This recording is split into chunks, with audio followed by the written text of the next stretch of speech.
podcasts you love. From people you trust.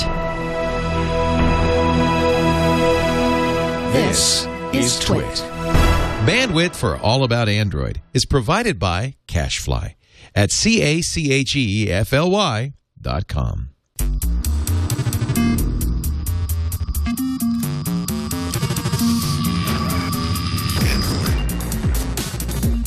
Welcome to All About Android, episode 74, recorded on Tuesday, August 29th, 2012. No, is it 28th or 20? I don't know what date it is. 28th. Oh, Yes, it's 28th, yes. You're probably going to listen to it on the 29th. I don't know my That works. dates. That was my mistake. It's your weekly source for all the latest news, hardware, and apps for the Android faithful. I'm Eileen Rivera. I'm Jason29. Jason Howell. Sorry. 29? Now they're making fun of me. I don't know what day it is. I come back to the studio and everything's different. Yeah, I'm Ron Richards, and I'm back. So Welcome back, Thank you. Ron Richards. Yeah, it's good to be back. Good to have you good back. for us to all be. There's just a certain energy when we're all here. The gang's all back together. That's But we're not right. alone today, right? We're Absolutely not. We have Tony Hannides. You're coming back. You've been on once before, lazytechguys.com. Yes, sir. Thank you very much. Absolutely. Thanks for joining us. We also have another very special guest who is on the line. We're going to get to him in a second. He's been on the show many times, Matt Macari. And unfortunately, he has the pleasure or dissatisfaction to have to discuss Samsung versus Apple. It's sort of in our news fortunately segment. for you, because we Fortunately for always us. put JH next to Apple versus Samsung. I know. When Matt, it's great to have you on the show. And when the news broke, I was like, oh, I hope we get Matt on the show. We just need someone who can clarify everything that's going on. That's so right. Matt Macari of The Verge, we're going to talk about, obviously, Samsung versus Apple patent case. We're going to talk about the upcoming Amazon announcement as well. The leaked Note 2 specs, which tomorrow, by the time some of you hear this, probably would have already been announced. And we have a really fun arena for the show. So before we get started, I guess there's something on the Google homepage. If you take a look. There's a little something up There's there. something. That we're not Can we used to show the seeing Google on the homepage, google.com? And once before they said, whoa. What's that? What's that? What happens? So the Nexus 7 kind of pops up from the bottom. It's kind of a different thing for the Google search page to have something so salesy on it. I saw some rumblings about, they'll never put ads on the Google homepage, and then it's their product. This isn't the first time they've done this. Didn't they do this when the Nexus 1 came out too? I don't remember. I don't remember. Maybe. They may have. Yeah, I remember there being something not as I don't want to say obnoxious, but not as large as that. But it is very rare that they put anything marketing-y on the Google homepage, but it's been done before. So this is And the it's first their time. product. It's their product. It's not Yeah, it's a fine. sponsor from a mobile company or whatever. Yeah. But I saw a little bit of rumble, like, they said they'd never do that. Right, They well. did, blah, blah, blah. Whatever. It's there.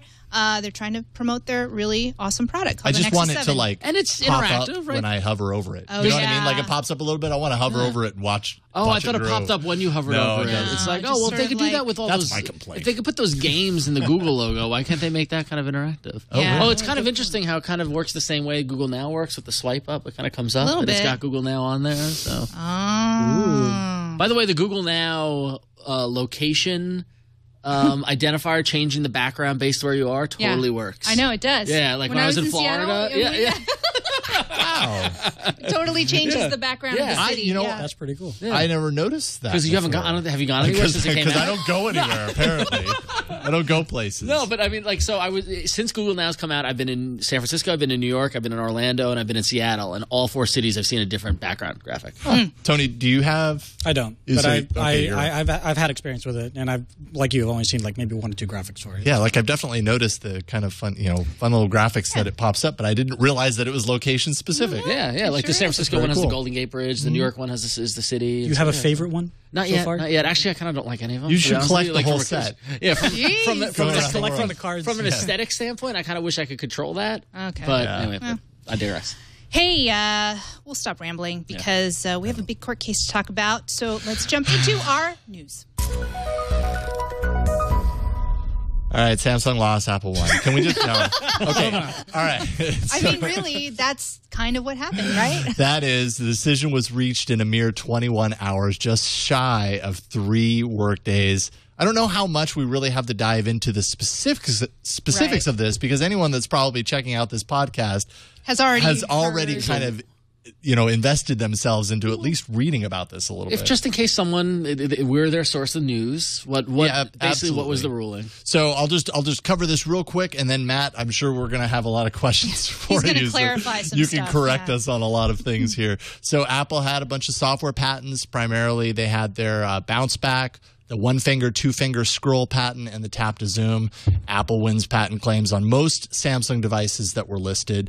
Nothing on pinch to zoom, which I saw a lot of reporting around pinch to zoom, and when is that going away? It had nothing to do with pinch to zoom specifically. And I believe... Thank you for saying that. Because that's kind of been a common thing in... it's a misnomer, yep. Well, actually, Matt, is there? Well, we'll get to it. I'm sorry, go on. Yeah, we can do this any way you like. If you want to ask sorry, questions. I didn't mean to throw off your No, it's my fault. We're really happy that you're here. Poor Jason's been going over this week after week. I'm so ready to not talk about this case anymore. For there to be new news about it. Samsung was mostly found to have induced in these cases, meaning that they willfully copied, by the ruling, the design of Apple devices, and that's kind of used to, I think, determine damages from that regard. Apple's design patents regarding the front and back of the iPhone design, as well as the icon layout, Samsung lost on most of those devices, as well as having induced in most of those cases. One notable exception, of course, is the Galaxy Tab. This was really interesting to me because for the longest time, that was kind of the big deal is, the Galaxy Tab looks just like the iPad. And you kind of thought that was going to be a no-brainer if the rest of this came back the way it did. But that wasn't the case. Not found to infringe. Go for it. Because actually, Judge Koh initially, you probably remember that she denied the preliminary injunction on the Tab 10.1 and the Tab. And it went up to the Federal Circuit Court of Appeals, and they threw it back to her, basically saying there is irreparable harm, and you need to issue the preliminary injunction. So she did, and she made justification for it. And it's funny that that's the one thing she denied the other ones, and the Fed Circuit was okay with that. But the one that she actually did agree with, or in the Fed Circuit agreed with, is the one the jury said no, it's not. It's not. Not only is it.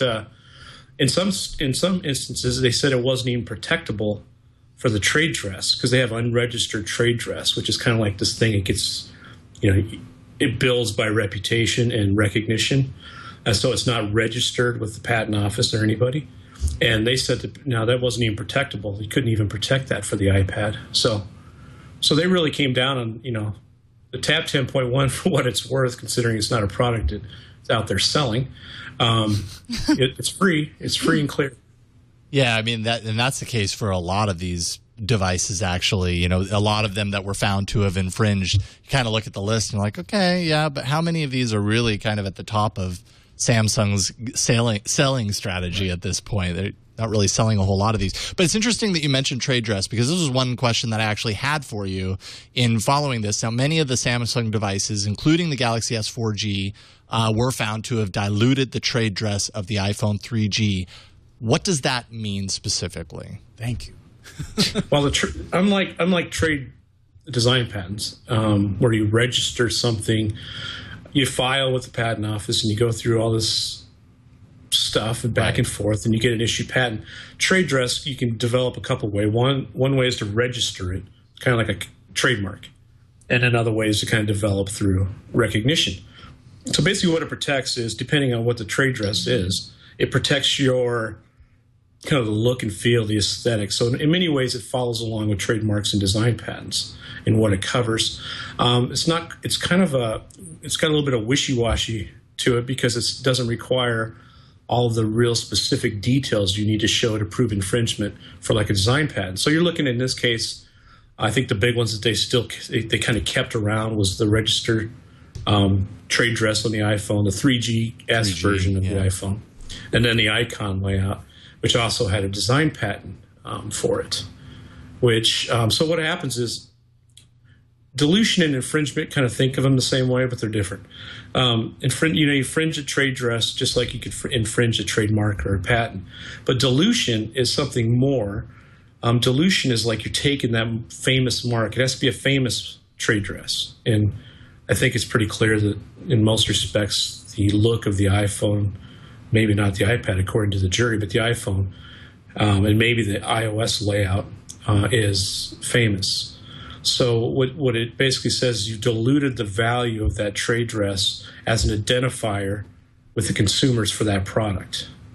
Now, the natural gut instinct to defend that is what Samsung tried to do, which is there's no actual confusion going on here, you know? Because part of dilution isn't like I look at it and I say, oh, wow, I confused it for an iPad or I confused it for an iPhone. It was a Samsung device. That's one element of it, but there's other things that get taken into account. And I think those other things that get taken into account are what the jury really kind of rests their verdict on. And one of those things is copying, an intent to copy. Kind of this bad faith, you know, you didn't do it yourself. You really went out there and tried to mimic this product. And we saw how much evidence they had in front of them on that. And I think they really, to them, that was more appealing and more persuasive than whether or not people were actually confused when they went to a store and bought a Galaxy Tab or a Galaxy S2. Sure, that it was documented to be willful on Samsung's part based on the emails that they wrote saying... Yeah, there's so much crossover here between like proving dilution, which can look at the intent, and then also how that plays into whether or not the jury finds that it's willful infringement. Because willful infringement isn't automatic. You can infringe and do it, you know, even intentionally make a design choice, but not do it willfully in light of what you know about the patent owner's, you know, intellectual property. But, you know, that's so sometimes the jury will come back and say they're willful, and it really doesn't mean much because sometimes juries have a difficult time distinguishing between regular infringement and willful infringement because they kind of think it's all willful sometimes. You know, if it's you infringed, you must have known. If it happened, then, yeah, right. Yeah, it happens. You must have done it willfully. But in this case, I think they came back because of all that. You know, 140-page document here, 120 there. You know, they see all this side-to-side comparisons of what they had currently with Samsung and what they wanted to do, and looking at the iPhone. Sure. Now, this was a pretty costly in the grand scheme of things, but maybe not necessarily costly to a company the size of Samsung, ruling $1.05 billion, I believe, in damages. Samsung had a bunch of patents that they also had as part of this case. Not one was found to be infringed by Apple. So they get a big fat zero. I was talking to Neeli about this, and it's really pretty clear. Let me just say, this is one of the benefits to being the plaintiff. I mean, Samsung came in with counterclaims, so they were the counter plaintiff. But they were second to file, so they weren't the primary plaintiff in the case. So everything that got presented to the jury came first from Apple. Everything that was presented on that verdict form came from Apple's case first. So they kind of got through it, and I think by the time they got to page, you know, out of 20 pages, is like I don't think it was like page 15 or 18 before the Samsung questions came up. I think at that point they were just done, and they were pretty much just not really convinced about any of Samsung's case. I mean, it says a lot. I don't know if it would have changed if it would have been reversed, and they would have had to address those issues first. But something tells me they kind of backed off and kind of cruised through the last few questions for Samsung.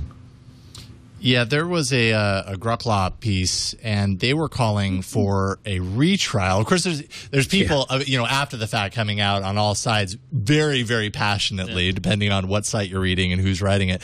They were calling for a retrial, basically saying the number of contradictions in the jury's ruling, such as awarding damages for the Galaxy Tab 10.1 LTE while simultaneously ruling that the tablet didn't actually infringe on anything at all. I've also seen some interviews with the foreman, just basically saying, like, you know, they determined early on in their you know, discussions after the fact that they thought Apple, you know, was right, Samsung was wrong. So as a result, they, you know, it didn't take them as long to kind of figure out this stuff, because then it was just a matter of going through the thing and going, oh, well, if that's the infringement by Samsung, then we check as opposed to really diving into each individually. They kind of came up with their verdict to a certain degree before they got to the individual questions.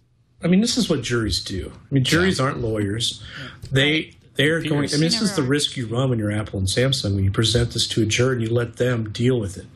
I mean, this is a huge And Eli's quote is, "This is like letting 9 people that you don't know negotiate $1 billion contract for you." Yeah. I mean, it's not a good idea. It turned out to be a pretty good gamble for Apple, but it could have turned either way. You could have had a couple of jurors in there that could have really thrown a wrench in it. It didn't happen that way, but jurors don't operate like lawyers.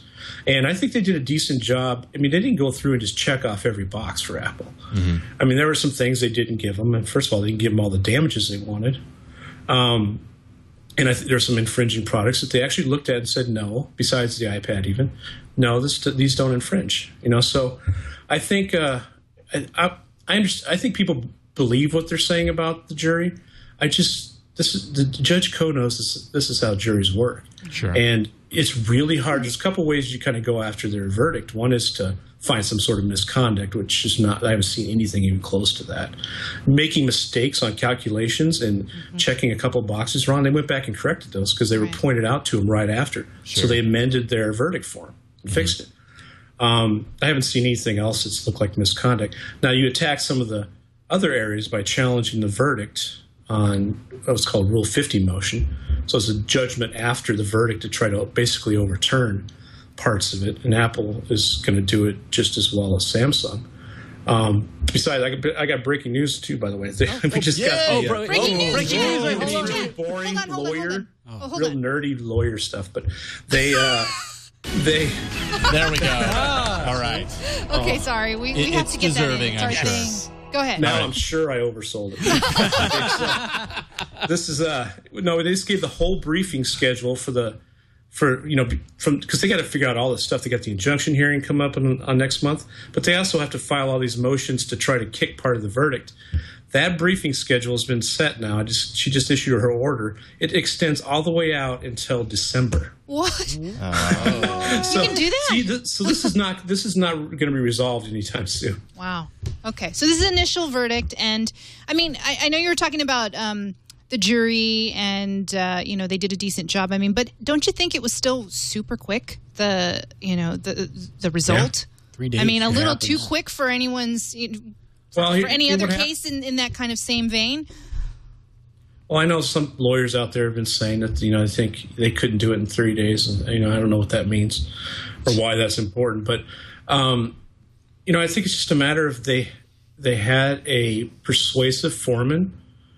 He apparently apparently there was some back and forth, and he did something that magically got them on his side. And then they went through the first, all the infringing devices and kind of checked them off, went back to things. I mean, people come back with crazier verdicts with more evidence and murder trials. Yeah. And it's how the system works. It's always a gamble. I think the biggest gamble, and I think the oddest move Samsung made was keeping a patent holder on the jury. Because, everybody kind of assumed from the beginning he might take control of the jury room because he's, it depends on what kind of personalities you got in there, but you can have some people that just kind of defer to him and then, that's dangerous if you're, that's the reason a lot of attorneys don't get on juries. A lot of people, anybody kind of in the related field generally doesn't get on these juries because they tend to impose their positions or at least think they know more, and it becomes either gridlock or something like this might happen where everybody just kind of falls in line. So it's a danger. It's a gamble. And then I guess the big question from here, aside from, how long this case is going to go on and everything, I seen a lot of writings about how does this affect Android, as a whole. We know it affects Samsung, but does this have a lasting effect on Android? Google doesn't think so. Yeah, Google. Yeah, Google has said that they don't think so. Yeah. They've moved on. And even Samsung, in a lot of ways, has kind of worked themselves around these things. These are earlier devices. These new devices. The 8 infringing devices we haven't talked about yet. I wouldn't recommend to get that at all for a new user. Get the S3, which is not in this court case. Right. Get the Nexus 7. The technology has surpassed what was being argued. Yeah, it's developed to a point where that's why when I saw the ruling about the devices, I was like, oh, well, this doesn't have a huge impact because we're already on to the next iteration, and they've already adopted. Exactly. Yeah, that's the weird part about these cases. They move so slow, and actually, this one did not move as slow as some compared to how complex it was. that's why the preliminary injunctions at the beginning of the case are so important for plaintiffs, because they know that's the only time, that's like the period of time, especially in this industry, when the product's still out there available. When they started the case, the S2 was, huge. Yeah. So, I mean, even, like almost a year into the case, I bet, or 8 months into the case, it's still pretty big. So, I mean, Google, I think, Google spends a lot of time, and so does Samsung now. I think you're right that Samsung has a different behavior pattern now. And I think they're looking at these things better and more carefully.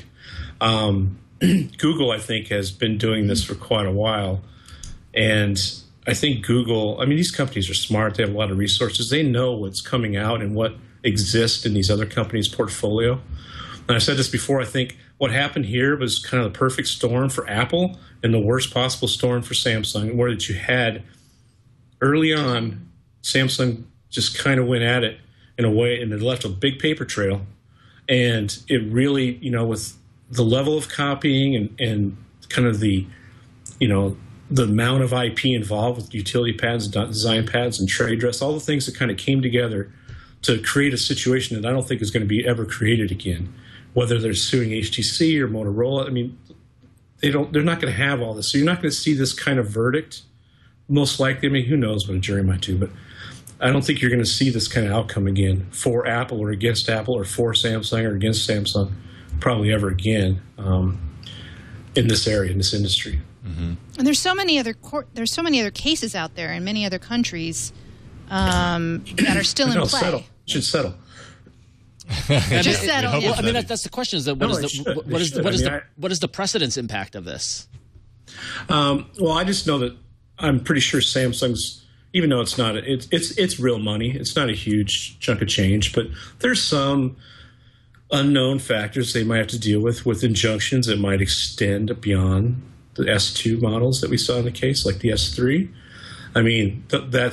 There's a lot of talk about how that, if they get an injunction, which they're not even guaranteed to get an injunction on the ones that they want infringement on. Just because you win at the jury verdict doesn't give you an automatic injunction. So they have to fight that battle. But even if they do, I think Apple might try to see if they can extend that injunction for the utility patents to the S3. Whether or not that's down the road before the S3 might be obsolete by then, who knows? But I think in general, as far as like how, I don't think Android's really. You saw what Google said, and I think they meant it. I think they may have been incorrect to think it was completely a TouchWiz issue, because there are some aspects I think that might still be in Android, but I think for the most part it was. It's just, there's a couple outliers that they might have to deal with in the future. But, the real settlement has to come between Apple and Google. Right. If they can make that happen, all these other cases go away. Yeah, if they're able to reach some sort of an agreement, then a little bit less of that thermonuclear war, with the little guys, which, little, I say in air quotes because they're not very little, but, that's another, point that people want to bring up, which is why would Apple go against, Samsungs and HTCs and not go after Google, which is kind of the bear, but they're also kind of doing a good job of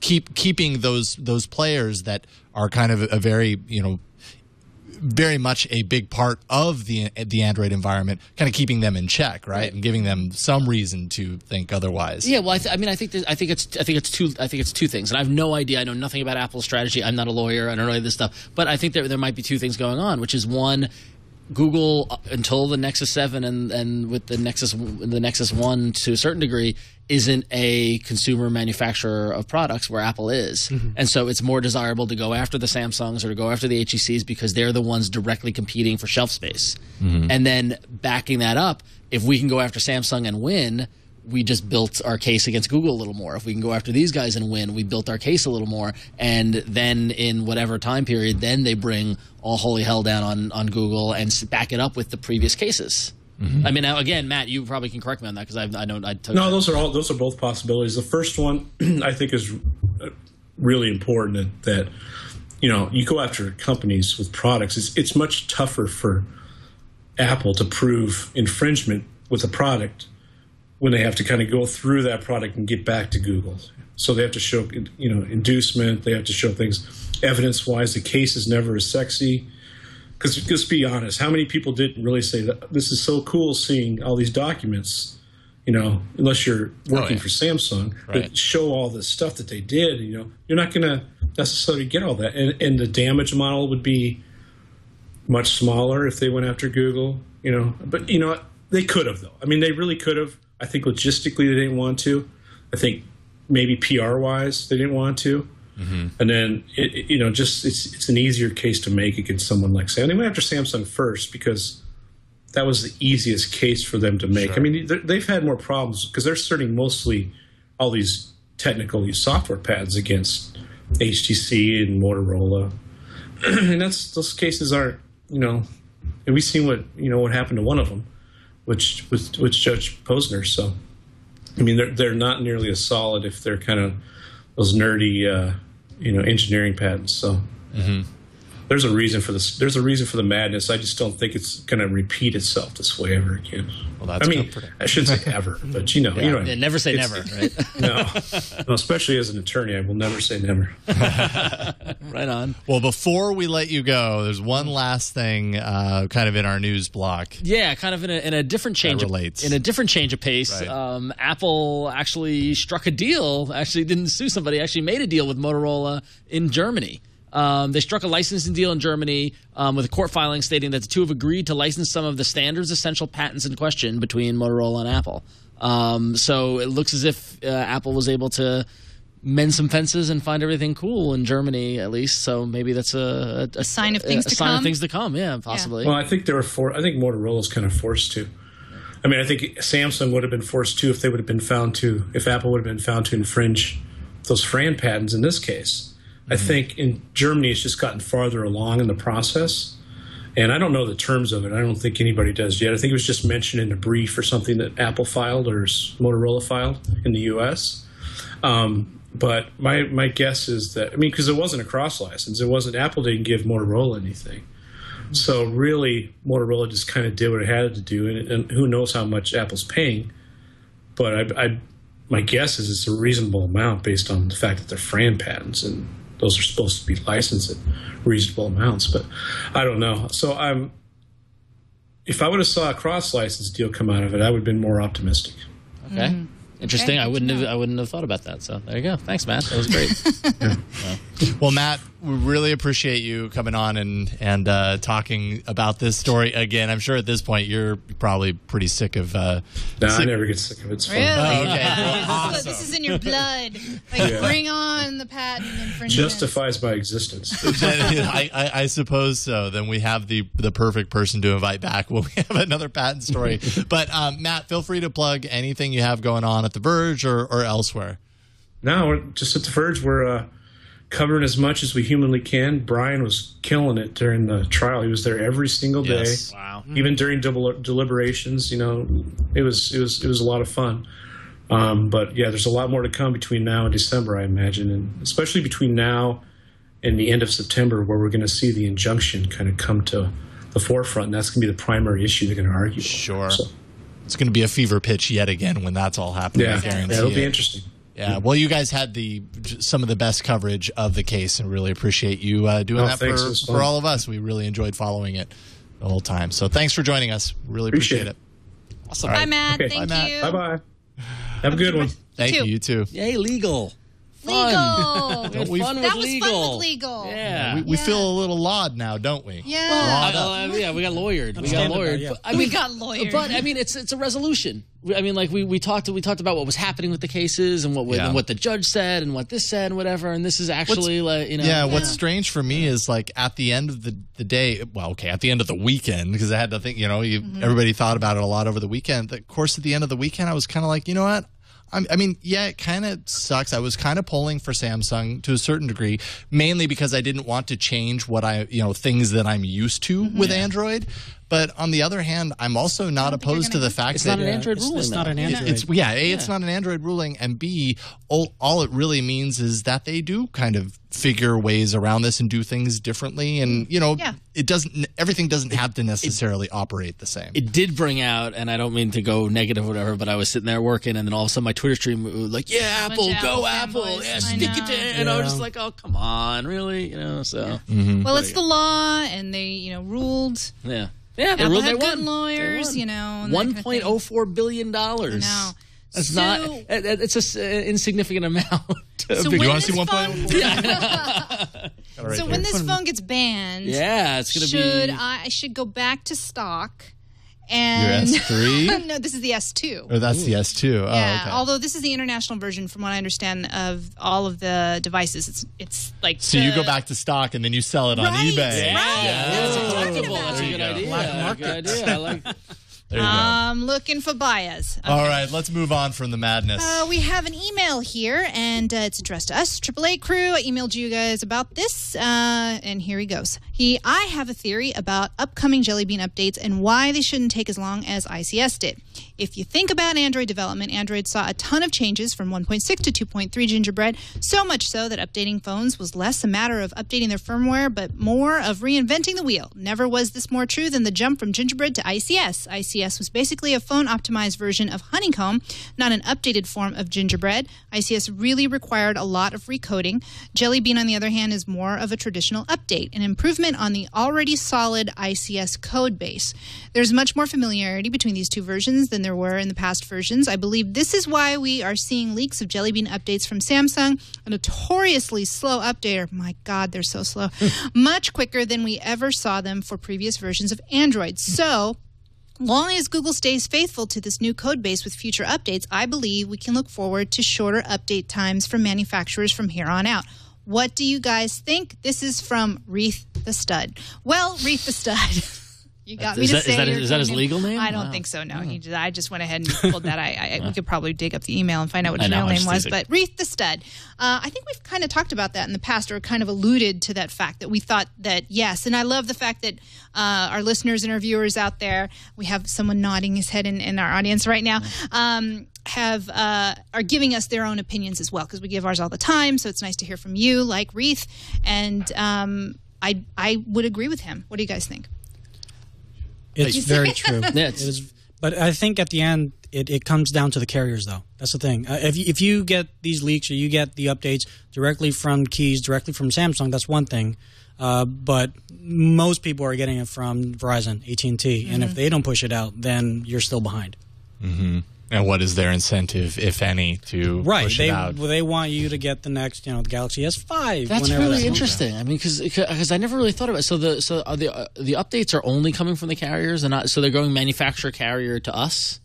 It's always going through that pipeline. That's the pipeline. Yeah, because they have to clear it on the carrier level. So especially the vanilla version. So you're just getting the Google updates. So what I've got, I mean, I'm on T-Mobile, but I'm on the Galaxy Nexus that I just put my T-Mobile SIM card in, so I'm getting it from Google, right? Yeah, so T-Mobile doesn't mess with my stuff. Yeah, there you go. That's how you do it. Another reason to get the vanilla. Oh, go ahead. I guess for Android, I'm an Android developer, so I do some. We have an Android developer in the audience. So come over here so we can hear you really quick. What's your name? Bradford. Oh, you're in studio. Okay, go ahead. Just so that the audience can hear you. Just go ahead and speak. Don't be shy. Step right up. So the audience would like to go ahead and speak in the mic right there. So basically, I guess the whole point is the reason I think that's true is because when development comes out and these new updates come out for Android, the jump from 3 to 4 is huge, or at least coming from 2.3 to 4.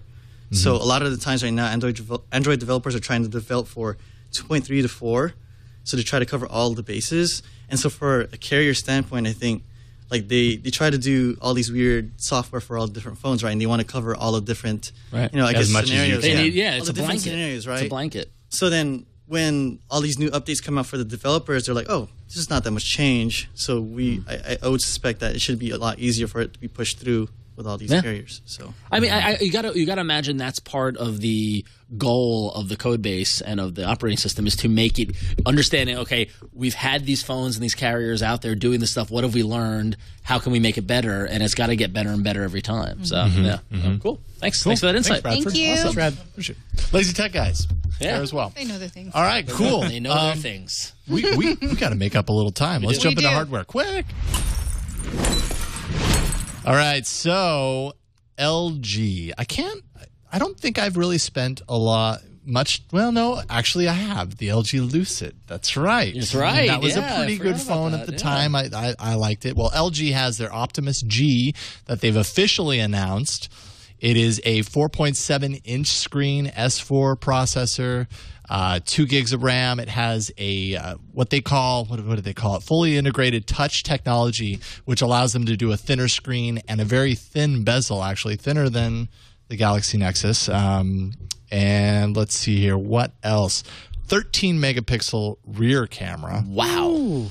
2100 milliamp hour battery, 8 millimeters thick. It's kind of a nice looking phone, I gotta say. I'm just impressed by large numbers of megapixels. I'm not a camera guy, but I hear 13 megapixels and I go, ooh. I think that's one of the quad-core processor with integrated LTE. That's one of the big notes about this phone that, at least here in the States, we have all these LTE phones, but at least with the current chipset, it's just like the Exynos. It's not supported, or we don't support it with the LTE and quad-core. So this from LG, that might put them on the forefront when it comes to the States, being this is the first phone to have both. Sure. And this device is coming out next month in South Korea, towards the end of the year for Japan, and hopefully the rest of the world, I guess. We don't really know exactly when it comes stateside. Yeah, that's true too. You have $800. But it is a very slick looking phone, I gotta say. Yeah. It's got a nice kind of form factor. I just feel like nobody cares about LG. Well, I mean, that was what I was going to lead with. But then I was like, I actually thought but isn't that the truth? But here's the thing, is that I don't know, millions, but thousands of people will buy it. Thousands, but it's nowhere in the millions to like Samsung or even HTC, who's not even doing that. LG's always had phones, and I always see people out with LG phones. You do? Yeah. Okay, this is an Android in the wild. Yes. I do not see LG phones ever. It's always Motorola. We're not talking the flip phones. Yeah. Now I just want to see any LG phone. You want to see just LG in a photo. It's a big Verizon phone. All right. Yeah, maybe not. I never see them, or maybe I just don't know what they are because I don't care. But I don't know. We'll see. We'll give them benefit of the doubt. Sorry to be the downer here. I just think it's okay. Whenever I hear LG, whatever. I'm sure that all of our LG employees that watch the show just went, "Oh, Eileen doesn't like us." Wait, did you guys come up with the Prada phone that's not available in the United States? Just saying. LG has got some of the great photos with the girls, like the Korean. Yeah, then they got that square phone that's coming out to they've got the weird. Yeah, that's good. Anyway, you know what? I'll stop my criticism and my hating because I don't really use Android in the phones. Wild. LG. That's our new challenge. There we go. Thank you. But now it is actually one of the most wonderful times of the year. It's the time. Oh my God! Wonderful. He's got my back. It is the time for announcements. We're going to have so many. So many announcements coming up. In fact, I actually wasn't on the show last week because I was up in Seattle actually for my day job meeting with Amazon, who happened to be having an announcement on Thursday, September 6th, day after some other big announcements that are going on. Mm-hmm. We don't know what it's going to be. It's going to be 10:30 a.m. Pacific time in Santa Monica. Some speculation. It might be Android related. It might be a new Kindle Fire, maybe a 10-inch, maybe a little larger device. I've heard rumors of an Android-based phone. Ooh. I can't talk about what I was in Seattle for, so I can't reveal any more than that. But yeah. You may have revealed enough. It could be interesting. Yeah. But you may. No, honestly, I didn't. Yeah, no. I'm going to get you in trouble, and I have no idea what you're talking about. Never get invited again just because of us. Sorry. No, I can guarantee I know nothing about this event. But still, you can kind of. I think anyone can kind of assume that this probably is. It's going out. These press invites are going out to the same press that do we want to would bet go again? to the. It's a new Fire, a 10-inch, and a new 7-inch. Put your dollar Now, up. I'm not going to go everything phone. I'm not going to say phone. You're not going to say phone? I'm going to say 10 and 7 for now. I don't know about the phone. I can't do it. I can't. Okay, so I'll bet you a Canadian toonie. $2. That's actually kind of inconvenient because I had to go get one because I don't have one.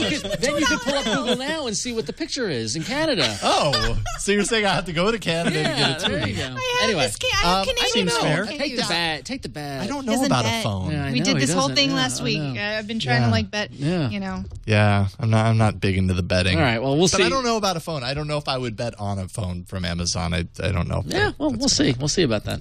But then also the day before, actually, Motorola is having an event on September 5th with Verizon, and the speculation, we get a little Motorola on display, and the speculation is that we're going to get the Razr HD. So we'll see about that. Are you a fan of the Razr series? That's what you have, I've got the right? Max. Yeah, I've got the Max. So if they're going to HD it, it's going to be super. It's going to be awesome. Are you like sold on sticking around the kind of the Motorola? No, not at landscape all. Or battery life. I'm sold on battery life. Oh, okay. Well, that's a really fair point. The Max has incredible battery life. Yeah, that's really important. Because I got this, and then the S3 came out, and I was like, oh, I want the S3 now. So yeah. Well. We don't know about the HD, but there have been some specs leaked about the upcoming Motorola Razr M 4G LTE. That's enough letters for you. So you might want, Tony, this as your new phone, possibly. If these specs are, I know, possibly not. 4.3-inch Super AMOLED advanced display, dual-core Snapdragon S4, 1 gig of RAM, 8 megapixel rear-facing, 1080p video, 3 megapixel front-facing, LTE, NFC, 8 gig of internal storage. This seems just to be like an LTE update to the existing, there's nothing to get too excited about. It's a mid-range. Yeah, exactly. That's what it is. So interesting how quick things turn from high-end to mid-range. That's what the M stands for, mid-range. I don't know. Right. They're like, you know what? We're going to let everyone know what we think about this phone. It's a mid-range phone. So that phone is speculated to also be at the September 5th Motorola announcement. So that covers all this weekend announcements. Not yet. Oh, not yet. No, because tomorrow, and it's my turn, there's going to be another announcement from Samsung. Their Unpacked event is going on in Germany, and it is 7 p.m. German time, so that would be 9 a.m. us. 12 p.m. 12 Eastern. Yes. I hope that's right.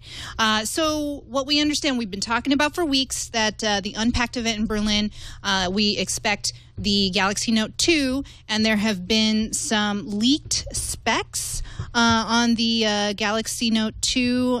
Some saying that it's going to be available in October. It's slightly larger.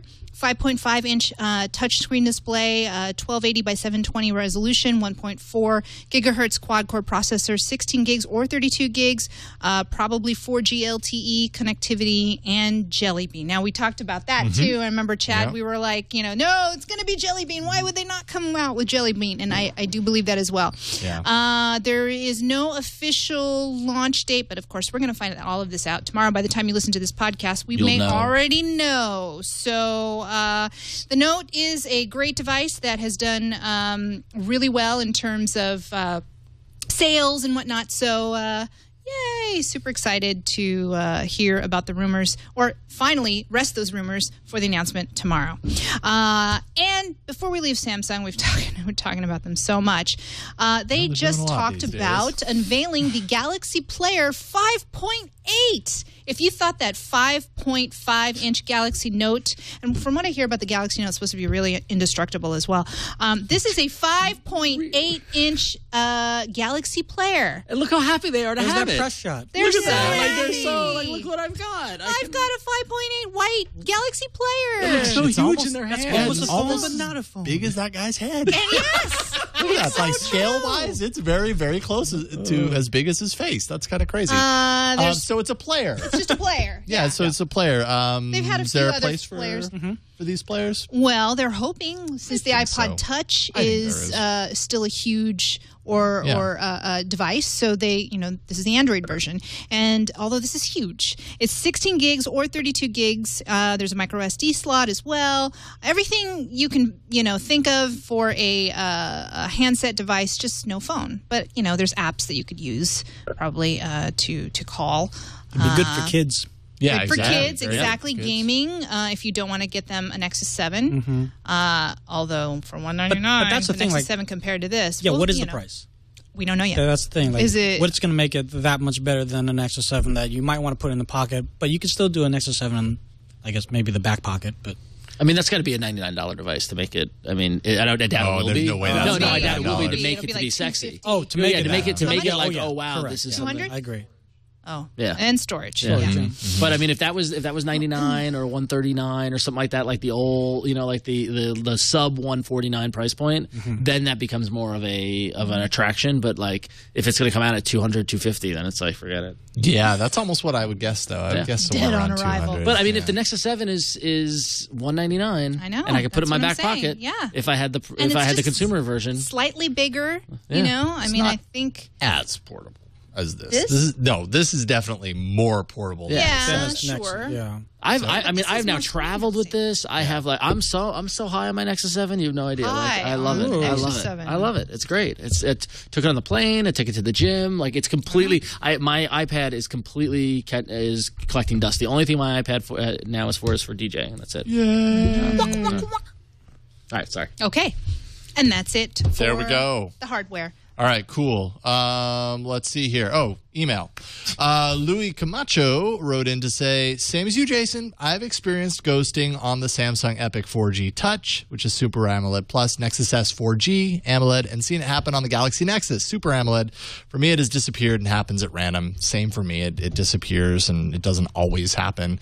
Never experienced on the HTC Evo. I put this in here mainly because we got a lot of emails from people that have Galaxy Nexuses that agreed, like, yes, I see it too. It seems in every case, though, that it doesn't really stick around. It goes away. So it's just like a temporary ghosting that happens. So, yay, I'm not crazy. You're not. All right. Or at least I'm not crazy here. I've been telling you that for years, Jason. Thank you. I appreciate it. I'm close to believing. Let's jump into apps.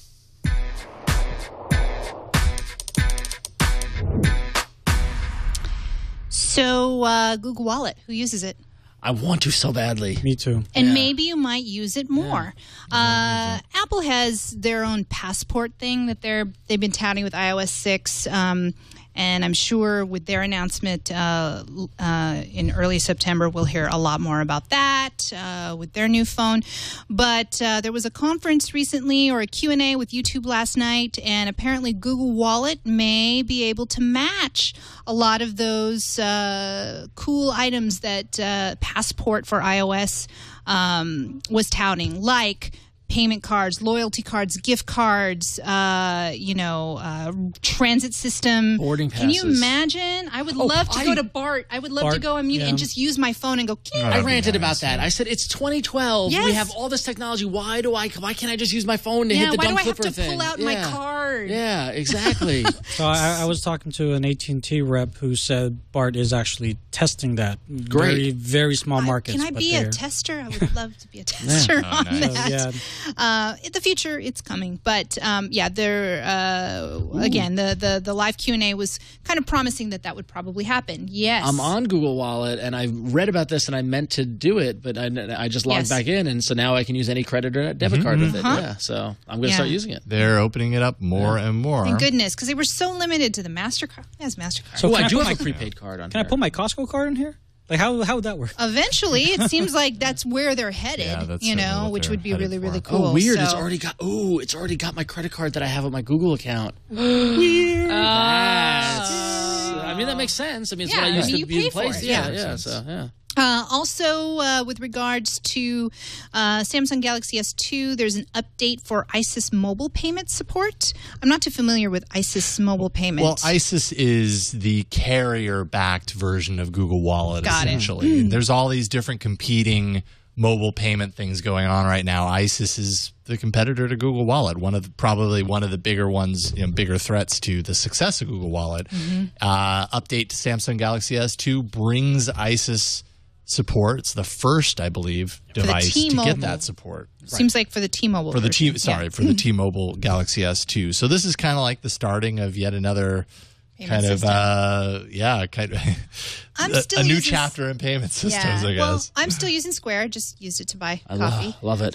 Today. Starbucks has that big deal with Square now, so that's huge. I just want more retailers that I use. Like there's a cafe in my neighborhood that used Pay by Square where I walked in, I ordered a sandwich, and they're like, "Oh, Ron?" I was like, "Yeah," and they flipped the iPad around, and there was my little icon, and I signed, and never took anything out of my wallet, and I had a lovely sandwich for lunch. Okay, so you've done that, and that's the geofencing approach, right? I love that term. Do you see that? I know I do too. Do you see that as a more kind of compelling solution to mobile payments than using NFC and having to bump it? Yes, I will. I believe I said it. I will go to places because they have this now. Because it is so easy. And don't get me wrong. The first time I use this and I tap it and it works, I'll be like, oh my god, I love this. Like I like doing something different. But geofencing, you don't have to do anything. Geofencing is awesome. You just walk in. How they knew it was me, I have no idea. That's weird. It was weird. And think about it, in the wintertime when everybody's sick, you don't want to exchange currency or even touch things that other sick people have. This is the kind of technology, and you're totally right about that. This is the kind of technology that, if you ask me, this is the future. Yes, all these things are cool and all these devices and all these things like that, but being able to walk in and not have to take anything out of your wallet and pay because the computer knows who you are, that's like Jetson stuff, and I'm totally down with it. So we're pretty much on the same page with that, but do you think the general public is ready for it, though? God, no. How long do you think it would be until my dad says, yeah, I just walked in, they knew who I was? Yeah, no, my mother still turns the cell phone off after she uses it. So that's always my litmus. It's another generation. I almost don't want to say it, but once Apple starts doing something similar to this, I had this conversation with. You can't deny that. Once they start doing it, it suddenly validates it to a certain degree, for better or for worse. They started FaceTime and it didn't validate That's FaceTime. True. That is a very good Skype point. was already out there. No, but even you did that. There was already Skype. No, but it doesn't matter. But even Skype. Listen. I work in a remote environment. I work from home. My entire company works from home. We're not in an office. No one wants to turn that camera on. Yeah, I know. No one wants to video chat. No one wants to. Mm-hmm. And what are you saying then about Hangouts? That's a good point. Yeah. Moving on. Wait a minute. Let's not tear down these walls. Wait a minute. Yeah. No burning bridges. Yes. Anyway, let's plow forward. All good points. It's an interesting discussion. Moving on. Well, it appears as if Android has taken has gotten the attention of the Department of Justice, as the Department of Justice has seized 3 domains associated with pirating and distributing Android apps. So similar to the pirating and distribution of software and movies and things like that, the FBI swept in and seized the domains of what were these sites? Where was it? It was AppPlanet.net. AppBucket.net. I had it. Snapmarket.com. We got your back here. Snaps with a Z. You have the wrong. Yeah. Oh no, it's. Yeah. Oh no, I got it. Oh, I do. I have the wrong one. There you go. See, the graphic was the same. So yeah, AppPlanet.net, AppBucket.net, and SnapsMarket.com got their domain seized. So while the FBI didn't seize their servers or any of that stuff, they just, which honestly is like FBI getting smart finally about the piracy. Just seize the domain, take the traffic away. So interesting to see that they're noticing Android piracy now as an issue. Yeah. If anything, validated the marketplace. I guess so. Yeah. We'll see how effective that is in the grand scheme of things. I can't wait till we get one of those, don't download that app piracy commercials like we did. Don't download that movie. Yeah. Mm-hmm. And finally, Facebook for Android. So first of all, Facebook for Android had an update, and you can create events from the app. They did some UI stuff, which actually kind of improves it a little bit. Share photos faster with a new upload process, add photos, and emoji. Or is it called emoji or emoji? Yeah. Okay. Yep. But beyond that, I just loved reading this article. Business Insider had it, I think, initially about Facebook force-feeding their employees the Android app experience because they want them to wake up and smell the coffee because the Android app sucks. Yeah. That's called in the development world. Eating your own dog food. Yeah. Absolutely. So, because there it is. and for the phone, I actually don't mind the app too much. It does what I need it to do. It's a little more convenient for me than opening up Chrome browser, logging in, and going through that whole thing, even though the web UI experience in some ways is better than it is. I always use the web purely. Like when I get email that somebody commented something, I have it set to launch in the browser, and I do it on the browser. Yeah. man, it just seems like such a backwards thing for a company that is built. Their popularity is so hinges, their success hinges on mobile, and they realize this. They get more people accessing Facebook through mobile than they do through the web now. That number officially turned to the other side. Yet when you open up the Facebook app on a tablet, it sucks bad. It is like, how could you have an app this bad on a tablet? It's not. It's just such a horrible experience. So I'm so happy to see this. Well, I mean, I think it's really interesting because it shows how it also. This is an example of how the mobile development and the capabilities around mobile is outpacing big companies like Facebook, and like it's going so fast that when the Facebook app came out, it was like, oh, pretty cool, Facebook, whatever. And then now it's at the point where it's like, oh, it's awful, and that was in less than a year. I thought they were just jumping the gun and focusing on HTML5 instead of the apps, and now they've finally kind of discovered, oh, well, we're really not there yet for HTML5, so we better make that app better. The iOS app is nice. It's fast. It's really fast. Yeah, because they just updated that one. Right, too, exactly. Right? It was almost the same day. But so then the Android one should be good. The Android one, they'll get there. Just like, I don't know if I have my... So, I mean, look at that on the tablet. So, okay, so you got the picture, right? And then what you can't see, because this is far off, is that the text that accompanies this, the regular post text... Okay, I didn't know if you had it set up yet or not, Chad. The text that accompanies this photo is like microscopically small. It's just the formatting, you realize, like, works on a phone, but when it scales up to a tablet, it's just not meant for the tablet. And so, although the Nexus 7, it's a little better because it's a little smaller. So, well, yeah, and the Nexus 7 in many ways, is a portrait device. Yeah, it is. Oh no, very much is. Yeah. So, so I'm happy to see that. Even though most people are like, I hate Facebook, I don't care. Yeah. It doesn't even start on my wife's phone. Like, she'll launch it and it doesn't start. Oh, so she just my wife has goes on the browser. I'll give Facebook credit though. I mean, and maybe it's because where we live and the people, whatever. But like social events, like that's where we were talking at Google I/O about how Google Plus is trying to take over events. That sort of thing. I mean, if someone's throwing a party and I don't have a Facebook event for it, I'm not going. Like I'm not aware of it. I didn't mean because I was drawing a line. I mean because I'm not aware of it. Like like someone sent an iCal invite for like a happy hour, and I was like, what is this? I literally said, I'm like, why isn't this on Facebook? Like, well, what about events on Google? Have you started using that more? No, I need to use. I tried using that for a party. I did. I turned on party mode on my wife's phone and on my phone, and of course, no one else at the barbecue had an Android phone. It's us too. It worked for half an hour. I took a bunch of pictures, and at the end of the day, looked, and there were 4 photos that uploaded, and at some point, it stopped. Oh, weird. So it's like, oh, well, that sucks. I made a Google event. I threw a party at the San Diego Comic-Con, and I made a Facebook event invite, and I did a Google Plus, and I put links to both, did the same thing. I think I got like 5 people RSVP on Google Plus and like 300 on Facebook. So, everybody's on Facebook. Just doesn't have that traction. All right, let's move on to a voicemail. Very excited about this. Stuart in San Diego, this is for you, Ron. Awesome. Maybe. Stuart in San Diego, and I was just listening to your show. For me, it's Friday the 24th, but this week's show, I think it was Ron said that he hasn't looked at the Android App Store in months. I don't know if you have all sorts of extra money, but for me, I check it first thing because I like the idea of a paid app. I got a $15 Office suite for free. I got my first Angry Birds paid free, and there are a lot of interesting free apps. I think most of them are junk, but it's the first thing I check every morning. And when I was in Hawaii last year, because they come out after midnight Pacific time, when I was in Hawaii and it was 3 hours different, I got to have my apps before I went to bed. And it's just a habit. I just every day I look at the web and I check the news, I check my email, check some Twitter, and I check my Amazon App Store.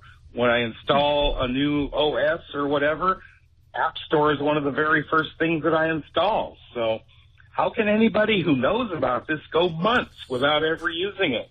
Bye. Thanks, Stuart. Ron, you're not the only one. Alone. I'm not alone. I'm not alone. Look what we're missing out today, and I'm glad we know that we could download the Army Survival Guide right now for free. Fantastic. It's normally 99 cents. All right, in my defense, on my Nexus 7, I do have... It's blurry. Is it blurry? It's a little blurry. Sure. I do have it installed on my Nexus 7, so I do have it installed. So now you can get the Army Survival Guide. Thank God. Yeah, I mean... oh, no, ESPN Fantasy Football, if I was into that, that's free. Oh. Yahoo Sportacular, that's free. Team Stream by Bleacher. Domino's Pizza.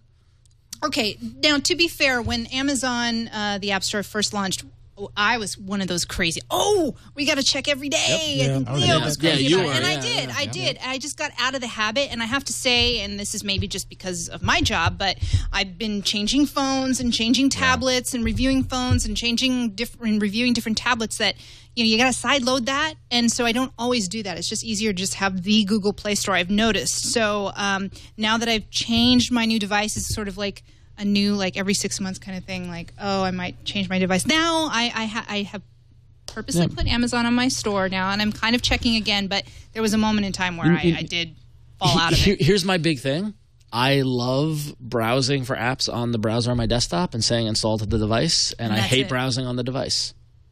But you can do that on Amazon. I know you, and I know. But the thing is that I never think to go to Amazon. I just go straight to Google Play. Also, the updates, as we talked about with other developers, they are slow to update. That's what kind of killed me on Amazon. Eventually, it was just like, there are apps.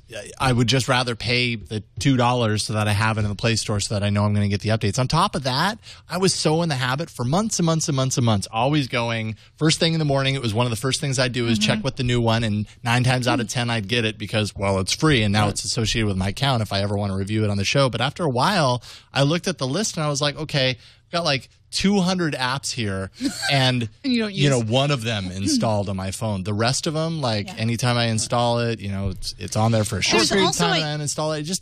It's so much noise that I just don't want to deal with. Yeah, and I do forget. Sometimes I re-download something I've downloaded on the Amazon App Store on the Google Play Store, and then I get all these multiple updates, and then they kind of cancel themselves out. It's very confusing. They don't reconcile. In my defense, I'm very busy. I mean, you wouldn't believe. Stuart, he's just so busy. He's busy. Who has the time?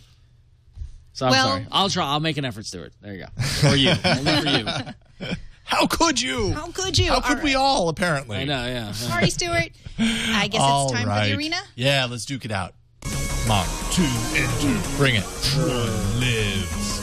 Android Arena. I love that intro.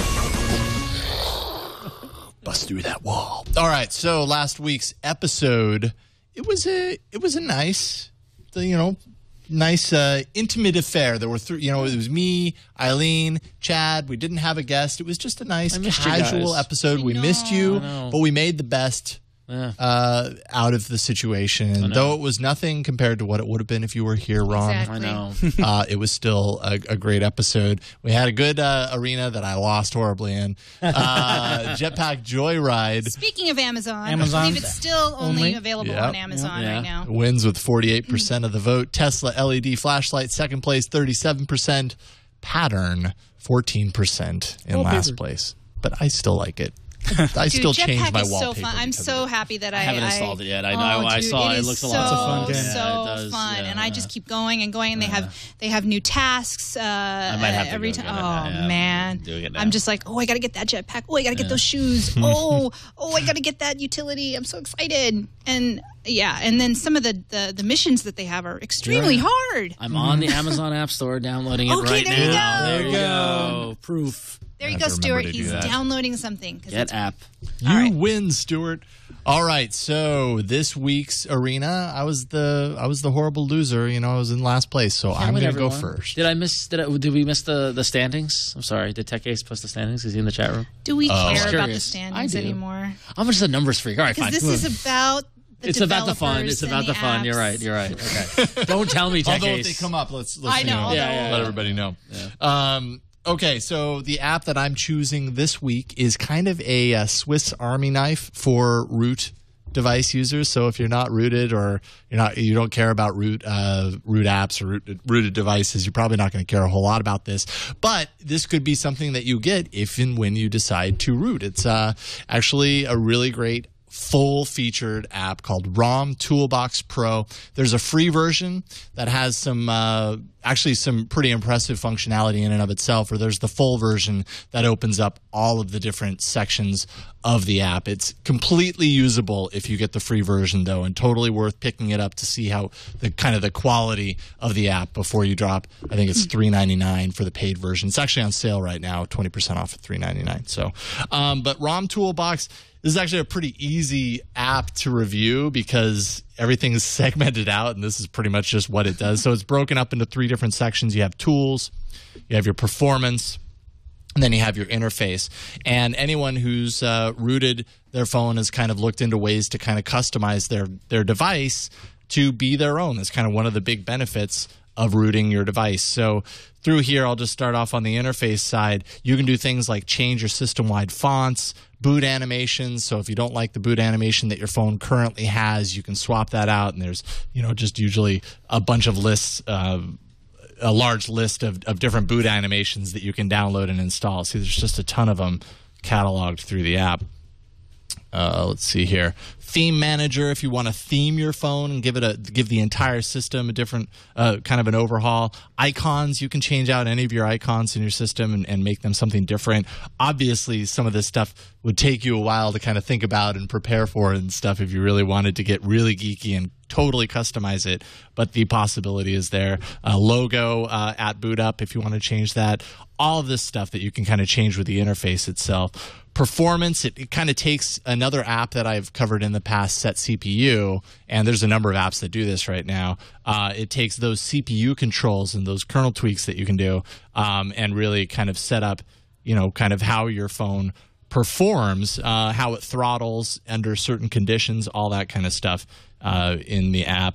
If you really wanted to get super under the hood, the build prop editor, which is a way of kind of editing things that you normally can't get to through a menu or that you don't find through a menu, so you can go in there and edit it by hand if you really want to do that. I steer clear of that. I don't want to possibly mess something up.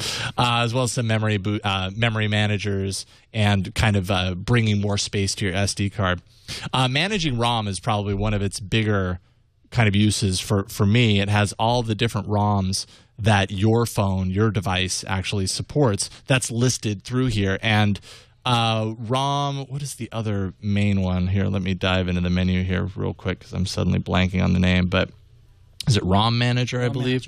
ROM Manager is the one that you hear about all the time. It's by the developers of Clockwork Mod and everything. And I have that, and that's great. But sometimes I notice that their ROMs list isn't always up to date. And I've actually noticed in ROM Toolbox that the current versions of different ROMs are more up to date here a lot of the times than they are in ROM Manager. You can restore to old backups, and you can do a number of things that you would flash to recovery for. Things like installing an APK and stuff like that. App Manager, a root browser if you want to browse not just your SD card but kind of your root file directory as well. Terminal emulator, ad blocker if that's your thing. I don't block ads on my phone. Just a whole bunch of stuff. And it's all in one app and laid out really well. It's called ROM Toolbox Pro. $3.99 for the paid version to get all of these features. I wish I could tell you exactly what you don't get in free, but I will tell you that I ran the free version for quite a while, and it did the things that I wanted. And then when I upgraded to Pro, I was like, whoa, now it does a bunch of these things too. And that was a while ago, so I can't remember exactly what the changes were. But ROM Toolbox Pro, I highly recommend it. It's a great tool app for your rooted phone. Check it out. Very cool. That's it. All right, my turn, I guess. So I'm actually really excited about this app. I got an app that's a little out there. I had originally intended to have another type of app, but unfortunately, I was unable to find an app to fill that need that I was looking for. So I tried all weekend searching for one, and finally this morning I threw in the towel. And as I was desperately looking for another app, I stumbled upon this one, which I think is very pretty. It's called Uniqlo. Uniqlo? How do you pronounce it? Uniqlo Wake Up. And those of you are international friends, or even they're starting to crop up here in the States. There's one in New York. There will be one. And I think there's one in LA, and there's going to be one in San Francisco. Yeah, there's one coming. Uniqlo is a store, is a clothing store. Yes. It's got a little brick logo, and it says UNIQLO. Headquarters are Japan. Headquarters in Japan. Yeah, Japanese. One of my friends who's British is he's obsessed with their clothes. But anyway, good, so good. They put out an app that's an alarm clock. This is so bizarre. So bizarre. But what really got me is the tagline, which was, and Chad, I don't know if you can pull up the Google Play Store thing, it's on there, but it says, wake up with music that changes with the weather. And so, essentially what's happening is, what they've done is they've created a social alarm app that allows you to set an alarm and be woken up to a new piece of music that is done by Grammy nominee Cornelius, also known as Kiego Oyamada, and Yoko Kanno, who are writing songs based off the weather and the time of day, and it changes every day. And on top of that, you can share your. Jason's laughing. That's pretty cool. I like it. But on top of that, when you wake up, you can share your alarm with the rest of the world and see everyone else waking up around the world. So let's dive in and check it out. How cute! Let's wake up. Yeah, let's wake up together. Why don't we? All right. So I put it. Now it is a phone app, but it was compatible with the Nexus 7, so I loaded it on here just for viewing sake. It's very bright, by the way, too. I should probably turn the brightness down, Chad. Do you think? Yeah, I should. I just bought an iHome for Android, so I'm hoping that I could use that. And that's a good idea. I can't wait to get it. I just ordered it. So maybe I can let Uniqlo wake me up in the morning and have it really loud. Once you hear this, so I'm going to turn up the volume because we don't have the. We don't have the plug to get audio. Yeah, I don't think so. All right, so here it is. This is the standard time kind of thing. And so what you're going to see, it's 6:20 and it's sunny, and I'm here in San Francisco. It picked up where I am based off of my connection. It gives me a little temperature, high 74, low 55, and this is just the native state of the app. Then you can set your alarms, and you can add as many alarms as you like. Now, one thing that might trip up some folks is that it's in 24-hour clock time because that's how they do it. Military? What we see is military. But when I my time in England, that's what they use as well too. So and now we've got audio, so this is gonna be awesome. So what I'm gonna do is you can add an alarm. And this is where it's nicely designed. It's very pretty. It's using the little dial type thing. So we are in the 18-hour. And what time is it now? It is 6:21. 18:21. So I'm going to set an alarm for 6:23 just to give us a little more time so I can get to the demo. All right, so I'm going to do that. You can set the snooze. You can turn snooze on or off. You can make it repeat, whether you want it to repeat every day, or you can specify the repeating, options. So I'm going to have it never repeat. Snooze will be on, so I'm going to hit save. So, well, what were all those other options down there when you were? I'm sorry. No, it's okay. No, it's fine. That's fine. I'm just curious. It seemed like when you when in repeat. It's every Monday, every Tuesday, every Wednesday. Sorry. Okay. Yeah, that's all. Yeah, that's fine. Ask How questions. long is the snooze for? 5 minutes. Okay. So there I've set my alarm. So now it's set to go at 8:23. So that's all set. So in addition, in terms of the settings, you can set your location. You can set the alarm music vocals to be in English, Mandarin, or have none. Mandarin. No, we're going to do English. Aww. You can set your temperature, your Fahrenheit or Celsius, and then if you want to share your wake up, you can load in your Facebook, Twitter, or your Renren or Weibo, which I guess are Japanese social networks, which is pretty cool. So I'm going to turn off it for now. The alarm should go off in a couple of seconds. Chad, I've got the volume up. He's like, yeah. Should we test it? Make sure we can hear. Hang on. Up. It's waking up. Here it comes. Please. Come on. Can we hear it? Here it is. Hello. It's 6:23 p.m. Whoa. On Tuesday. Today is a sunny day. Good morning. Good morning, everybody. Hi, I've got Let's see if we can get everybody to yawn. It's 6:23 p.m. on Tuesday. Man, I'm so glad that woke me up. It's a sunny day.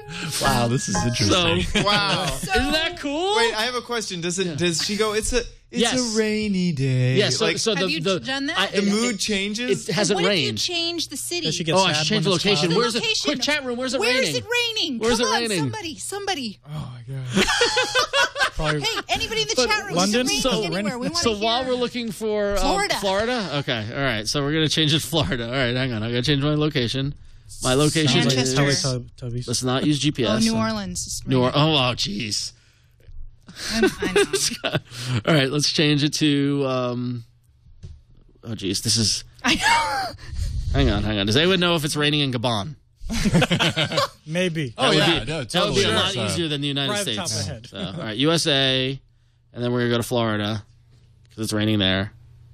Do we know a town in Florida? God, Tampa? Orlando. Bad. Orlando. Orlando. It's always raining in Orlando. We couldn't have just said Fort Lauderdale. Good lead. No, we had to do Orlando. So I was like, keep on scrolling. Yeah, this might be. I think we found it. Well, it's supposed But you only have to do this once. Yeah, and normal people are going to use the GPS. Yeah, exactly. You're supposed to use your location. All right, here we go. So, not Apalaka, Orlando. All right, so we hit save.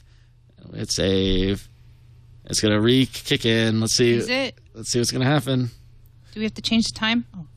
Oh, it's cloudy in Orlando. Cloudy. You guys All did right. not help. Anyway. Okay. I won't go through that. But so presumably the background changes and the song changes. It goes, it's raining or whatever. We'll have to pay attention to that. But then this is the world wake up. Ooh. And so everyone who is sharing their wake up. So we see here Guadalupe Robello just woke up. Here's someone in Super Navi and Bird Island. Woke up. It's 5:30 in the morning. Like, this is just a nice way to wake up with everyone else Do we in the get to world. see their weather? Ooh, snowing in the Great Wall. Can we go in there Music and is like, putting see me their to weather? sleep. I don't think so. I wish we could hear their music. Me too. Yeah. Like, Christchurch. Come on. No, it doesn't do anything. Yeah, sorry. So, so that's Uniqlo's wake up, which is very unique. I know when you woke up. Yeah. Yeah, do you want people to know when you woke up? What's funny is the people waking up now. Like this person in Guadalajara just woke up at 11:40, and like I'm sure probably they're doing their podcast and reviewing it. There you go. But anyway, yeah. So there's cloudy, but I don't know the songs. But so I mean, it's very unique in terms of its the music, the unique music, and the fact that it's a different song every day. So it makes you want to wake up and hear what the song is. I might actually use this as my alarm clock. It is a different song every day, even though the weather is the same. Yeah. So the song changes, but they've got the audio. Or do we want to do it in Chinese? Do you want to hear it in Chinese? I do. Okay, all right. We've apparently got lots of time before NSFW today. Yeah, there we go. For those of you watching live. Okay, so I'm back to Petaluma. All right, we're going to do it Mandarin. All right. I'm so excited. So did you have to save it? Because you didn't save it. Oh, did I? No, don't save it. Do the weird location. Oh, you want the weird location? Yeah, whatever it is. It's Orlando? Florida? Yeah, Florida? Florida. All right, yeah. All right. Florida is weird. Right. Yeah. Okay, we're in Mandarin. Okay. All right, so we're going to set the alarm. It's going to reload. Let's see what the weather's like in Florida. There we go. It's cloudy. Alarm clock. So this one we're going to edit. What time is it? It is 6:27, so I'm going to make this 6:28. I like the dial. This is always impressed. That's not Android standard. It's not Jelly Beer, All right, so we're good. Okay. All right. So now 30 seconds. we just wait for the Plinky Plonky Okay, everybody, song. let's take a nap. Ready to take a nap? It's the kind of uniqueness that you don't see often in apps. The fact that they're having, and by the way, these are the guys who did the songs for Cowboy Bebop, Ghost in the Shell. So like other great like anime like that. Yeah. So they've got, it's not like they got anybody to do these songs. So, all right, we're going to wake Eileen up now in a couple seconds. Eileen's really sleeping. All right. So in poker. I wouldn't play this too loud. All right, here we go. Oh? Stand by. 你好，现在是傍晚6点28分。天气多云。你好，现在是傍晚That was a fake yawn that turned into a real yawn. Wow. Yep. So Okay. it's a free app. Why wouldn't you download this? Very true. Make that space. So there you go. I was very excited to hear about Uniqlo Wake Up. So you might want to get that on your phone. Uniqlo spelled Uniqlo Yep. for those listening. Because it's a It's unique this. spelling. I feel so refreshed after that. Wow. Yeah, power nap. It'll do it every time. I brought it. All right. That's Uniqlo. Now it's time to panic. All right. Right? Yeah. This All right. is He's so low key. Yeah. So, yeah. Panic. this is my app. It's called Panic Traffic Panic London. So here we go. Oh, there we go. It's just a visit to London. Yeah, so they actually have a Traffic Panic 3D, and then ever since the London Olympics, this came out, and they've got like 7 million users who are playing with it. And the idea is that you are you're in charge of traffic. So you have this intersection in front of you, and you've got the guys going from right to left, and you control the guys going from down to up. So You don't want to get into an accident. And when you do, you have bombs that you can hit to destroy the street. And the more destruction that you create, the more money that you earn.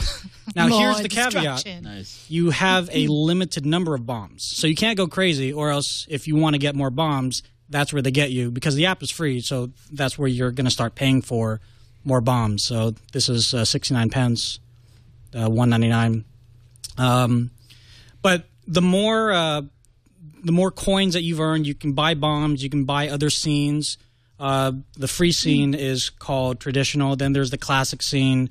Then there's the more London touristy scene with the giant Ferris wheel upon the Thames. And then one of my favorite part of this game is that you can get newer vehicles. So there's the tank. That's 130,000 credits. There's this jet car that's 750,000 credits. So yeah, I only have 15,000 credits, but I don't know. This is something that I've been playing with just to kind of pass the time, and it's just something that you kind of have to get used to. I would say maybe a little bit of hand-eye coordination, because the more that you play, the bigger the vehicles can get, because you can actually get into, well, they say a lorry, but it's a big truck. So you can get a big truck that might collide with a bus.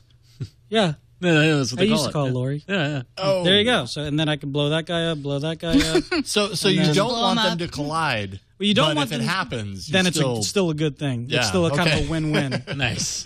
And then, as you can see here, similar to how it is with Jetpack Joyride, you have little missions within your term. So this one, you can crash 10 coaches. So I have 7 out of 10 coaches that I've crashed. There's another one called Crash a Truck. So I have to buy a truck in order to crash one, and so on and so forth. So, yeah, it's fun. It's free, and I think you're awesome if you vote for it. So does the developer. Cool. So there's a free version. Is there a paid version? No. Or? No, it's just free and then in-app purchases and stuff. Yeah, exactly. Which we're seeing a lot of that lately. But which is fine, I think. I think it's perfectly fine, too. And yeah, even if you don't want to pay for it, they have one of those referral things. If you download another app, they'll give you a free set of bombs or a free car or something like that. Like if you like them on Facebook, you get a free car, for example. So, yeah. Cool. The exploding of nearby vehicles reminds me. God, I wish I could remember the name of this game. It's a game that I played on the Xbox. Wipeout. Is it what? Yeah, I think so. Burnout. There we go. I knew where you do this stuff, Wipeout was a water and then when you game. land, Right. Yeah. Well, you can control your car as you're Paradise. doing the... Yes, it totally reminds me of that. That looks cool. So that is Traffic Panic London. And you have to say it like that. That's the thing. That's the rule. As you download it. All right, you are last, Eileen. Well, Say the best for last, right? I am going to show you a game that has somewhat blown me away and somewhat made me a little crazy. Those are the kind of games you come I do. I'm going to follow up Jetpack Joyride with a game from Adult Swim, first of all. Awesome. That's pretty cool. And it is called Monsters Ate My Condo. I'm not kidding. I swear to God. So here we go. It's Adult Swim games.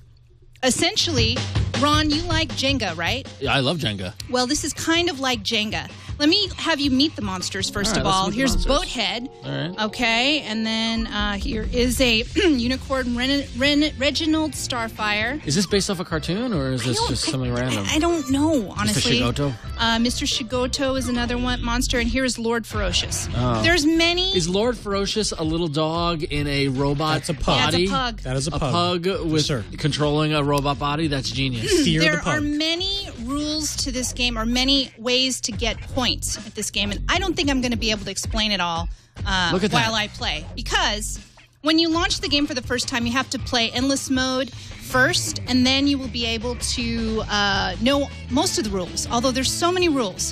What I'm going to do is just play time attack right now, and I don't know if I'm going to be able to describe this, but here you go. The condos are in the middle. You've got 2 monsters on each side, and you have to feed the monsters.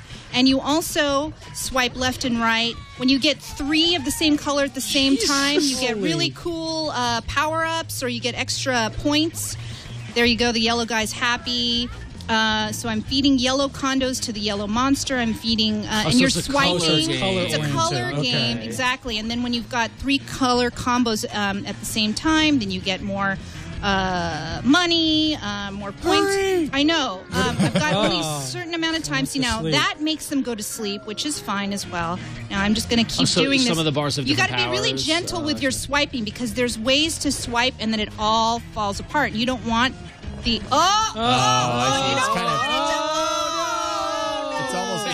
and the fat lady sings at the end, and then it's kind of a Jenga-ish type. It's very It's like Jenga on coke.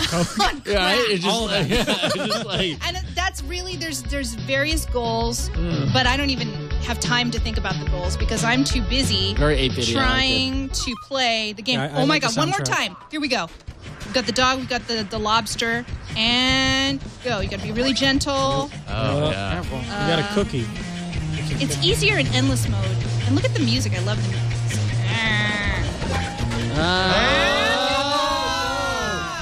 I'm much better in endless mode. Bad job. I know. And then it's like, it says poo. You got a poo job. Wow, yeah, this is not a show or anything. Looking at it I don't think online, it is, it's just right? Adult Swim game. They just made a game? Cool. So endless mode is a little bit easier. I mean, I'll just see if I can play a little bit longer here. They have very What? stereotypical. What do you mean stereotypical? I'll make a high score.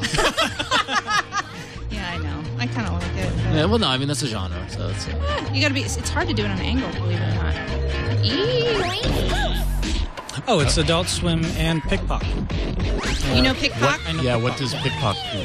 They do that one game, but you're a football player, and you just gotta swipe the football into the field goal, or they do the soccer, or they do the flick games. Yeah. Okay. Are you guys still with me? Flick so block, this game is no, it's fine. It's 99 cents in the Google Play Store, and you can play and play and play forever. And I love the music behind it as well. No, so I've gotten 3 million. Somebody else who was at Marlon from Jamaica, he was like, I got like 10 million billion points. Endless, I was right? like, dang. Yeah. You can play endless mode forever. So that's essentially the game. I think you can go crazy with it. Your games always make me all stressed out. I stress out, Jason. I'm sorry. Oh, God, what's going on? But, I was really interested. The name got me. And I thought, all right, what is this? Then it got some really good reviews. And I thought, all right, I'll try it out. And I was hooked. And then I just got, my eyes went like, because it's so, the music and everything with it is very intense. I only pick intense games. Sorry. Well, that is Monsters. It's your genre. It's my genre. That's right. Monsters Ate My Condo from Adult Swim, and it's 99 cents in the App Store. Enjoy. Awesome. All right. So that is your arena for this week, ladies and gentlemen. Sorry. As per normal, Eileen's going to continue playing through the end of the show. This week's apps are ROM Toolbox Pro, Uniqlo Wake Up, Traffic Panic London, and Monsters Ate My Condo. You can vote at bit.ly/AAA74poll. bit.ly/AA74poll. Let us know which app is your favorite this week. And early reports are in. And it looks like ROM Toolbox is in an early lead. However, Uniqlo seems to be closing the gap a little bit. Oh, Monsters Ate My Condo. Yeah. Push. There you go. That's the thing. You just don't know what's going to happen in the arena. Just show the unicorn here, Chad. Look, you want to vote for this unicorn. Come on, people. Let's see if the unicorn has any effect on the outcome. Did give it a little bit of a boost. I'd suggest playing up the unicorn a little bit more. I agree with Zach in this. Oh yeah, we're dueling next to 7 apps. Let's see. Do you want hyperactivity or soothing waking up, or do you want totally useful, or just crazy traffic? There's some traffic on here, but I don't have it unlocked. So there we go. All right, good times. All right, bit.ly/AAA74poll. That's it for this week. I think we made it. We did. Let's hope that next week there's no Samsung Apple news to report on. Just for a week. I need a break. It's Labor Day weekend in the United States, so I bet it's going to be a little quiet. Okay. We will hear about the Note, so that'll be good. I guess our show is the day before the Amazon announcement. Bummer. Well, maybe there will be some nice little leaks going on, and we'll know a little bit about it. Or we'll think we know a little bit about it. But that's it for this week. Tony, Hannides, thank you so much for joining us yet again. It's awesome having you here for another episode. Go ahead and plug whatever you have. Sure. I think you have something going on, right? Yeah, so you can definitely follow us on Twitter at LazyTechGuys, and our website is LazyTechGuys.com. In the next coming weeks, our friends at AndysThreads.com, we're giving away an Andy's Threads t-shirt. So if you're an Android fan and you're in support of the Android community, definitely check them out first, AndysThreads.com. But we're doing a giveaway, and we'd like you to be a part of it. So do they go to LazyTechGuys.com? Yeah, come to our website in about a week or so. And there'll be details there. Details there. Awesome. Cool. Yeah. All right, Ron, go for it. Go to about.me/RonXO, and you can find links to my Google Plus and my Twitter and my Facebook and all that fun stuff, as well as links to my day jobs over at Graphically doing digital publishing to devices like the Kindle Fire and the Nook, as well as ifanboy.com, which is all about comic books. So go check them out. Cool. And Eileen, who's not playing the game. I'm not. Put it down. It was a little intense for me right now. So I'm getting ready for the cupcakes that Captain Temerity has delivered. I cannot believe he's back. Yet again. You can find me on about.me/Eileen Rose or on Twitter at Eileen TV. I don't have a fancy vanity URL. Neither do I yet. And everyone else does, and I want one. I don't have one. And I don't have one for my brands. I believe if you had a verified Google account before they did that whole locking of verification or verified accounts, if you had one, then you have I might have to send a couple emails. That's what I heard. Can you? Yeah, get on that. Yeah. I'm on G+2. You can find me at about.me/Jason Howell or on Twitter at Jason Howell. That is it for this week's episode of All About Android. Thank you so much for joining us this week. Really appreciate you tagging along with us.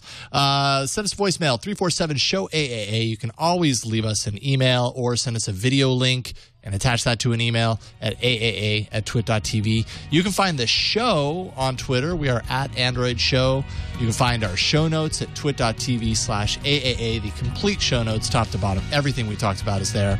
You can also find past episodes on that page, as well as on iTunes, YouTube. We're in a number of places. Finally, you can catch us live every Tuesday at 5 p.m. Pacific at live.twit.tv. That's it for this week. We'll see you next week on another episode of All About Android. It's like the music.